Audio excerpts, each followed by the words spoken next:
Cet exercice sur les machines nous propose de considérer une perforatrice. Donc une perforatrice, on appuie tout en haut de la poignée et la force qu'on exerce ici est transmise via un pivot, un endroit où ça pivote, sur un piston. Donc en fait, on a un levier ici. Donc un levier, quand on l'a étudié au labo, c'était un bras avec une charge et un bras avec une force. Je représente ici une main. Alors ici, la main, elle est ici. Donc ça, c'est le bras de force.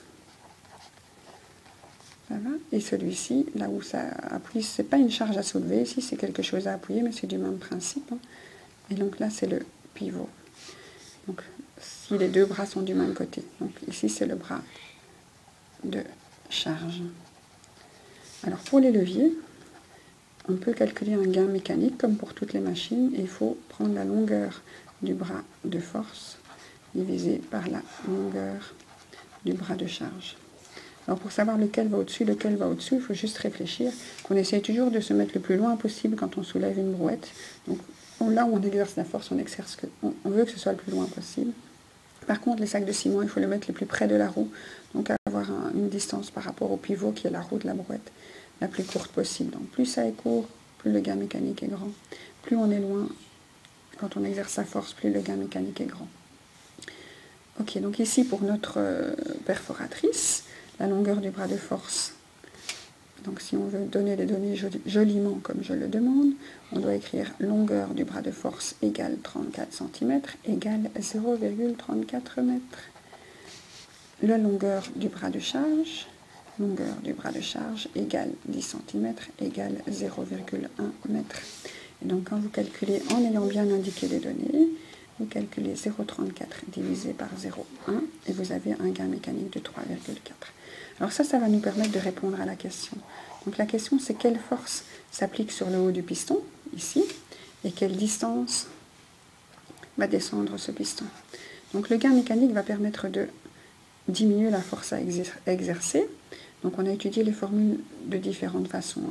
Que le gain mécanique est égal à la force sans machine, divisé par la force avec machine. Donc on peut aussi l'écrire en disant que la force avec machine sera plus faible. Donc quand on a une machine, on doit exercer la même force qu'avant, mais divisée par le même gain mécanique. Ça, c'est la même formule que là. Alors dans ce cas-ci, ce qu'on nous demande, c'est la force exercée sur le piston. Ce n'est pas la force avec la machine. Donc quand on utilise la machine, on appuie là-bas. Et quand on n'utilise pas la machine, on devrait appuyer ici. Donc ceci, c'est la force. Celle qu'on nous demande, c'est la force sans machine. Alors, la formule facile pour étudier, c'est de se dire que le gain mécanique divise la force qu'on aurait dû appliquer. Mais ici, dans l'exercice, on doit utiliser la formule encore transformée dans l'autre sens. Alors, pour faire celle-ci, j'ai dû mettre celle-là au-dessus et celui-là en dessous. Maintenant, comme je veux l'autre, je veux la force sans machine. Je vais faire passer mon gain mécanique à côté. Donc, je vais multiplier mon gain mécanique pour avoir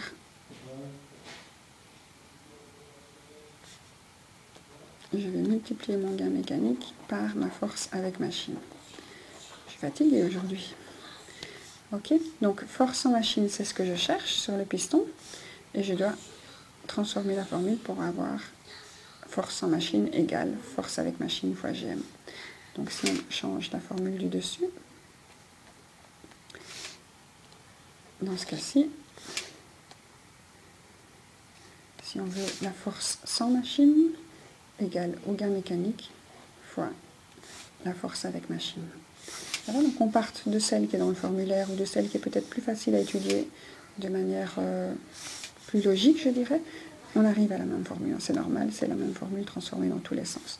Donc la force sans machine, non, celle qu'on connaît, pardon, la donnée qu'on avait, c'est la force qu'on exerce sur la poignée. Donc la force avec machine,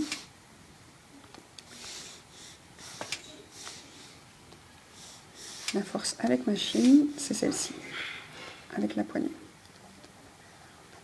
Elle est de 20 newtons, c'est la donnée qu'on nous donne. Si on exerce une force de 20 newtons sur le bout de la poignée.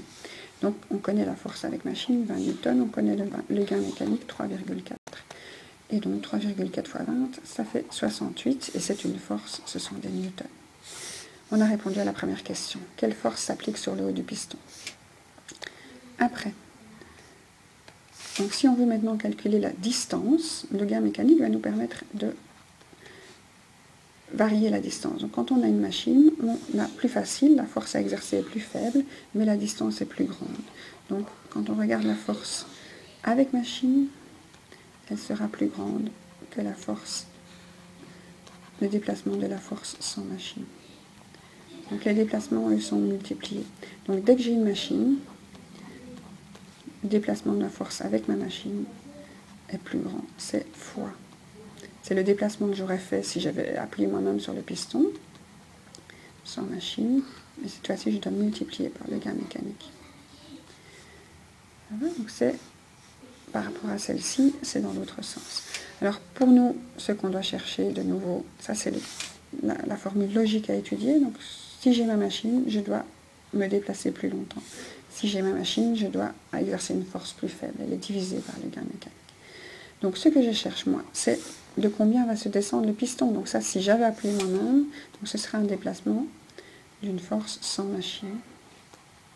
Donc de nouveau, je dois retransformer la formule de départ. Donc delta x de la force sans machine, c'est le delta x de la force avec machine, divisé par le GM. Donc moi, je vais appuyer assez fort, pendant 5 cm. Donc ce que j'ai comme information, c'est 5 cm. Donc le déplacement ici de la force, ça va être de 5 cm. Donc encore une donnée, 0,05 m. Et donc 0,05 m, cette fois-ci, je vais me déplacer beaucoup moins. Je divise ça par le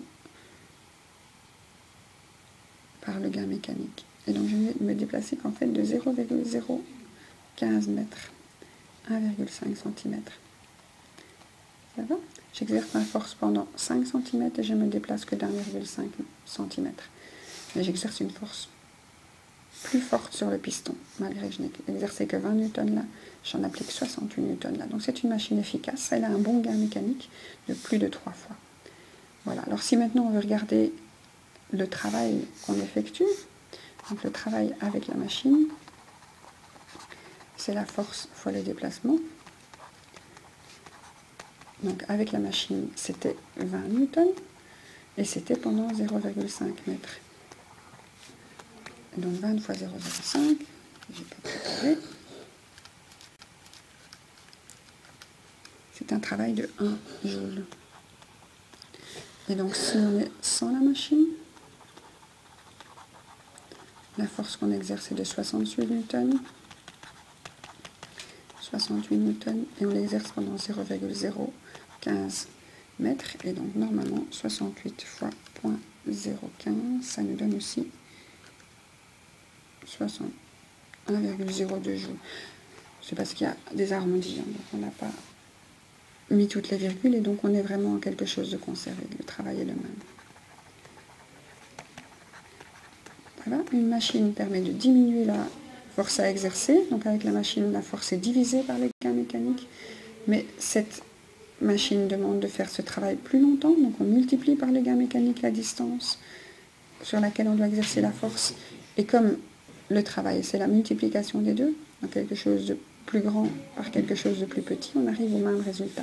Donc le travail n'est pas modifié qu'on utilise une machine ou pas, on donne la même énergie à l'objet à qui on donne de l'énergie.